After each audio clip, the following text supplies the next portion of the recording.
This is what it means to say Phoenix, Arizona. Just after Victor lost his job at the BIA, he also found out that his father had died of a heart attack in Phoenix, Arizona. Victor hadn't seen his father in a few years, only talked to him on the telephone once or twice, but there still was a genetic pain which was soon to be pain as real and immediate as a broken bone. Victor didn't have any money. Who does have any money on a reservation, except the cigarette and fireworks salespeople? His father had a savings account waiting to be claimed, but Victor needed to find a way to get to Phoenix. Victor's mother was just as poor as he was, and the rest of the family didn't have any use at all for him, so Victor called the tribal council. Listen, Victor said, my father just died. I need some money to go to Phoenix to make arrangements. Now, Victor, the council said, you know we're having a difficult time financially, but I thought the council had special funds set aside for stuff like this. Now, Victor, we do have some money available for the proper return of tribal members' bodies, but I don't think we have enough to bring your father all the way back from Phoenix. Well, Victor said, it ain't going to cost all that much. He had to be cremated. Things were kind of ugly. He died of a heart attack in his trailer and nobody found him for a week. It was really hot, too. You get the picture. No, Victor, we're sorry for your loss and the circumstances, but we really can only afford to give you $100. That's not even enough for a plane ticket. Well, you might consider driving down to Phoenix. I don't have a car. Besides, I was going to drive my father's pickup back here. Now, Victor, the council said, we're sure there is somebody who could drive you to Phoenix, or is there somebody who could lend you the rest of the money? You know there ain't nobody around with that kind of money. Well, we're sorry, Victor, but that's the best we can do. Victor accepted the tribal council's offer. What else could he do? So he signed the proper papers, picked up his check, and walked over to the trading post to cash it. While Victor stood in line, he watched Thomas Builds-A-Fire standing near the magazine rack talking to himself, like he always did. Thomas was a storyteller that nobody wanted to listen to. That's like being a dentist in a town where everybody has false teeth. Victor and Thomas Builds-A-Fire were the same age, had grown up and played in the dirt together. Ever since Victor could remember, it was Thomas who always had something to say. Once, when they were 7 years old, when Victor's father still lived with the family, Thomas closed his eyes and told Victor this story. Your father's heart is weak. He is afraid of his own family. He is afraid of you. Late at night, he sits in the dark, watches the television until there's nothing but that white noise. Sometimes he feels like he wants to buy a motorcycle and ride away. He wants to run and hide. He doesn't want to be found. Thomas Builds-A-Fire had known that Victor's father was going to leave, knew it before anyone. Now Victor stood in the trading post with a $100 check in his hand, wondering if Thomas knew that Victor's father was dead, if he knew what was going to happen next. Just then Thomas looked at Victor, smiled, and walked over to him. Victor, I'm sorry about your father, Thomas said. How do you know about it? Victor said. I heard it on the wind. I heard it from the birds. I felt it in the sunlight. Also, your mother was just in here crying. Oh, Victor said, and looked around the trading post. All the other Indians stared, surprised that Victor was even talking to Thomas. Nobody talked to Thomas anymore because he told the same damn stories over and over again. Victor was embarrassed, but he thought that Thomas might be able to help him. Victor felt a sudden need for tradition. I can lend you the money you need, Thomas said suddenly, but you have to take me with you. I can't take your money, Victor said. I mean, I haven't hardly talked to you in years. We're not really friends anymore. I didn't say we were friends. I said you had to take me with you.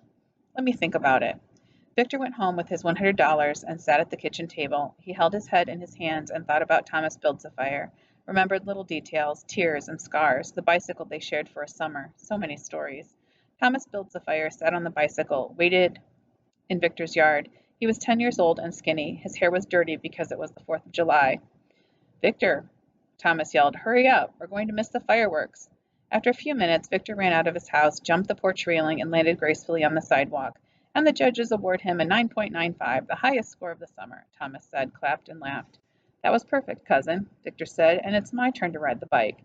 Thomas gave up the bike and they headed for the fairgrounds. It was nearly dark and the fireworks were about to start.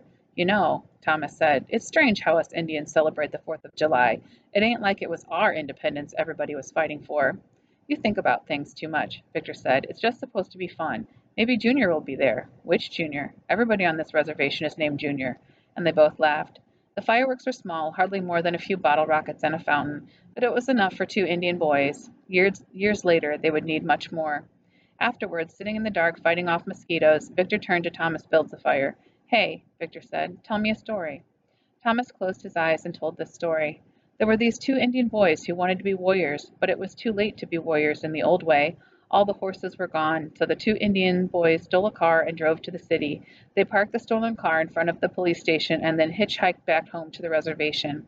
When they got back, all their friends cheered and their parents' eyes shone with pride. "You were very brave," everybody said to the two Indian boys. "Very brave." "Yeah, hey," Victor said. "That's a good one. I wish I could be a warrior." "Me too," Thomas said. They went home together in the dark, Thomas on the bike now, Victor on foot. They walked through shadows and light from street lamps. "We've come a long ways," Thomas said. "We have outdoor lighting." "All I need is the stars," Victor said. "And besides, you still think about things too much." They separated then, each headed for home, both laughing all the way. Victor sat at his kitchen table. He counted his $100 again and again. He knew he needed more to make it to Phoenix and back. He knew he needed Thomas builds the fire. So he put his money in his wallet and opened the front door to find Thomas on the porch. "Yeah, hey, Victor," Thomas said. "I knew you'd call me." Thomas walked into the living room and sat down on Victor's favorite chair. "I've got some money saved up," Thomas said. "It's enough to get us down there, but you have to get us back." "I've got this $100, Victor said, "and my dad had a savings account I'm going to claim." "How much is in your dad's account?" "Enough, a few hundred." "Sounds good. When are we leaving?" When they were 15 and had long since stopped being friends, Victor and Thomas got into a fist fight. That is, Victor was really drunk and beat Thomas up for no reason at all. All the other Indian boys stood around and watched it happen. Junior was there, and so were Lester, Seymour, and a lot of others. The beating might have gone on until Thomas was dead if Norma Many Horses hadn't come along and stopped it. "Hey, you boys!" Norma yelled and jumped out of her car. "Leave him alone!" If it had been someone else, even another man, the Indian boys would have just ignored the warnings. But Norma was a warrior. She was powerful. She could have picked up any two of the boys and smashed their skulls together. But worse than that, she would have dragged them all over to some tepee and made them listen to some elder tell a dusty old story. The Indian boys scattered, and Norma walked over to Thomas and picked him up. "Hey, little man, are you okay?" she asked. Tom gave her a thumbs up. "Why are they always picking on you?" Thomas shook his head, closed his eyes, but no stories came to him, no words or music. He just wanted to go home, to lie in his bed and let his dreams tell his stories for him. Thomas Builds the Fire and Victor sat next to each other in the airplane coach section. A tiny white woman had the window seat. She was busy twisting her body into pretzels. She was flexible. "I have to ask," Thomas said, and Victor closed his eyes in embarrassment. "Don't," Victor said. "Excuse me, miss," Thomas asked. "Are you a gymnast or something?" "There's no something about it," she said. "I was first alternate on the 1980 Olympic team." "Really?" Thomas asked. "Really. I mean, you used to be a world-class athlete?" Thomas asked. "My husband still thinks I am." Thomas Builds the Fire smiled. She was a mental gymnast, too. She pulled her leg straight up against her body so that she could have kissed her kneecap. "I wish I could do that," Thomas said. Victor was ready to jump out of the plane. Thomas, that crazy Indian storyteller with ratty old braids and broken teeth, was flirting with a beautiful Olympic gymnast. Nobody back home on the reservation would ever believe it. "Well," the gymnast said, "it's easy. Try it." Thomas grabbed at his leg and tried to pull it up into the same position as the gymnast. He couldn't even come close, which made Victor and the gymnast laugh. "Hey," she said, "you two are Indian, right?" "Full blood," Victor said. "Not me," Thomas said. "I'm half magician on my mother's side and half clown on my father's." They all laughed. "What are your names?" she asked. "Victor and Thomas." "Mine is Kathy. Pleased to meet you all." The three of them talked for the duration of the flight. Kathy, the gymnast, complained about the government, how they screwed the 1980 Olympic team by boycotting. "Sounds like you got a lot in common with Indians," Thomas said. Nobody laughed. After the plane landed in Phoenix and they all found their way to the terminal, Kathy, the gymnast, smiled and waved goodbye. "She was really nice," Thomas said. "Yeah, but everybody talks to everybody on airplanes," Victor said. "It's too bad we can't always be that way."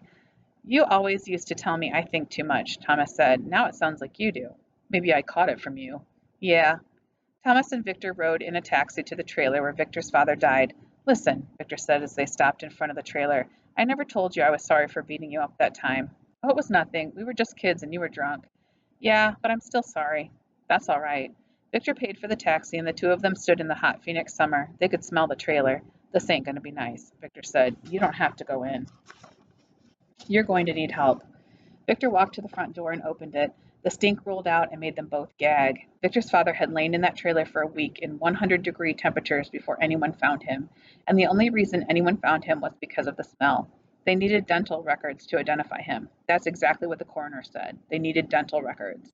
"Oh, man," Victor said, "I don't know if I can do this." "Well, then don't." "But there might be something valuable in there."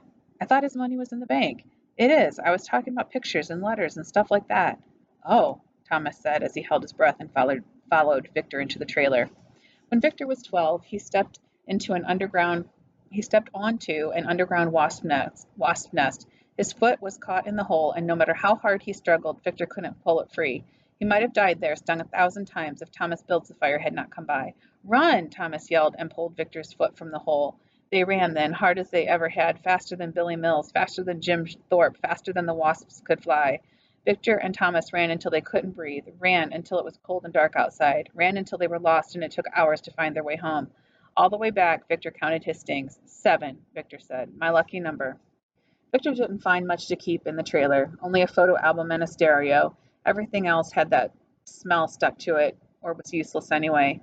I guess this is all, Victor said. It ain't much. Better than nothing, Thomas said. Yeah, and I do have the pickup. Yeah, Thomas said. It's in good shape. Dad was good about that stuff. Yeah, I remember your dad. Really? Victor said. What do you remember? Thomas Builds the Fire closed his eyes and told this story. I remember when I had this dream that told me to go to Spokane to stand by the falls in the middle of the city and wait for a sign. I knew I had to go there, but I didn't have a car, didn't have a license. I was only 13. So I walked all the way, it took me all day, and I finally made it to the falls. I stood there for an hour waiting. Then your dad came walking up. What the hell are you doing here? He asked me. I said, waiting for a vision. Then your father said, all you're going to get here is mugged. So he drove me over to Denny's, bought me dinner, then drove me home to the reservation. For a long time I was mad because I thought my dreams had lied to me, but they didn't.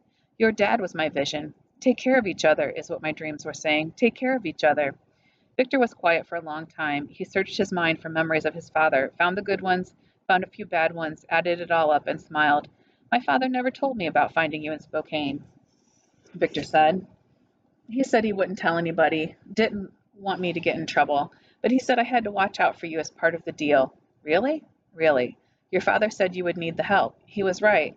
That's why you came down here with me, isn't it? Victor said. I came because of your father. Victor and Thomas climbed into the pickup, drove over to the bank, and claimed the $300 in the savings account. Thomas Builds the Fire could fly. Once he jumped off the roof of the tribal school and flapped his arms like a crazy eagle, and he flew. For a second he hovered, suspended above all the other Indian boys who were too smart or too scared to jump. He's flying, Junior yelled, and Seymour was busy looking for the trick wires or mirrors. But it was real as the dirt when Thomas lost altitude and crashed to the ground. He broke his arm in 2 places. He broke his wing, Victor chanted, and the other Indian boys joined in, made it a tribal song. He broke his wing, he's broke his wing, he broke his wing. All the Indian boys chanted as they ran off, flapping their wings, wishing they could fly too. They hated Thomas for his courage, his brief moment as a bird. Everybody has dreams about flying. Thomas flew. One of his dreams came true, if just for a second, just enough to make it real. Victor's father, his ashes, fit in one wooden box with enough left over to fill a cardboard box. He always was a big man, Thomas said. Victor carried part of his father, and Thomas carried the rest out to the pickup. They set him down carefully behind the seats, put a cowboy hat on the wooden box, and a Dodger's cap on the cardboard box. That's the way it was supposed to be. Ready to head back home? Victor asked. It's going to be a long drive. Yeah, take a couple days, maybe. We can take turns, Thomas said. Okay, Victor said, but they didn't take turns. Victor drove for 16 hours straight north, made it halfway up Nevada toward home before he finally pulled over. Hey, Thomas, Victor said, you got to drive for a while. Okay. Thomas Builds a Fire slid behind the wheel and started off down the road. All through Nevada, Thomas and Victor had been amazed at the lack of animal life, at the absence of water, of movement. Where is everything? Victor had asked more than once. Now, when Thomas was finally driving, they saw the first animal, maybe the only animal in Nevada. It was a long-eared jackrabbit. Look, Victor yelled, it's alive. Thomas and Victor were busy congratulating themselves on their discovery when the jackrabbit darted out into the road and under the wheels of the pickup. Stop the goddamn car, Victor yelled, and Thomas did stop. Back the pickup to the dead jackrabbit. Oh man, he's dead, Victor said as he looked at the squashed animal. Really dead. The only thing alive in this whole state, and we just killed it. I don't know, Thomas said. I think it was suicide. Victor looked around the desert, sniffed the air, felt the emptiness and loneliness, and nodded his head. Yeah, Victor said, it had to be suicide. I can't believe this, Thomas said. You drive for 1,000 miles and there ain't even any bugs smashed on the windshield.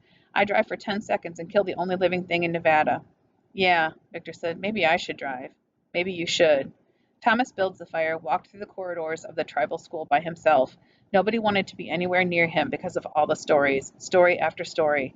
Thomas closed his eyes, and this story came to him. We are all given one thing by which our lives are measured, one determination. Mine are the stories which can change or not change the world. It doesn't matter which, as long as I continue to tell the stories. My father, he died on Okinawa in World War II, died fighting for this country, which had tried to kill him for years. My mother, she died giving birth to me, died while I was still inside her. She pushed me out into the world with her last breath.